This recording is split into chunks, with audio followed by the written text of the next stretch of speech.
Life-changing events and encounters often happen to fulfill karmic and individual soul contracts. These events are part of the karmic cycle, and they usually occur during the first part of one's life. Most people are unaware of their authentic self and their spiritual gifts and abilities. They are stuck inside an illusion that keeps them bound to the karmic cycle of this physical reality. The ego has many functions, and one of them is to protect our sanity as we find our way out of the forgetful state and awaken our spiritual consciousness. This awakening often happens later in life, but it can happen in any given situation at any time. For generations the cycle of life was about breaking free from the lower mind and to connect with the higher mind, also called the soul consciousness.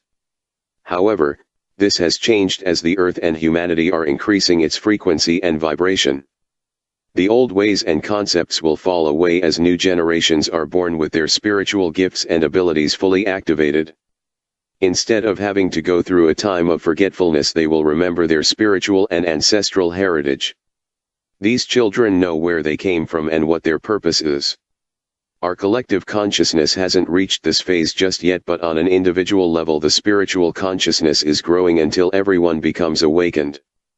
A person will have an opportunity to awaken, but this window will close when they choose to ignore the signs and opportunity. Not everyone wants to let go of the old ways or awaken their consciousness. The decision to stay within the lower consciousness is caused by a fear of the unknown. Another opportunity to awaken the consciousness is offered during the final stages of life. This usually happens when someone is dying from an illness or old age. As we near the end of life, the veil between the physical and the spiritual realm becomes thin. The body goes through a separation process with its spirit when it is dying. Many people will see nature spirits and loved ones who already passed on, have conversations with people who aren't visibly there, or hear voices calling their name. When death arrives, most people's spirit will step away from its body and observes itself. The spirit will watch itself for a while, as in to say farewell, before it moves into the afterlife. But that is not always the case. Depending on the situation, a spirit will react differently to its passing.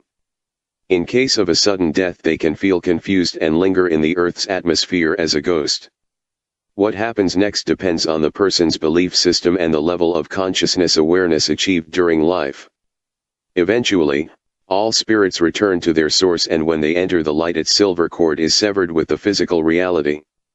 Shock, numbness, uncontrollable crying, much sleep, and feeling lethargic are some symptoms of grieving.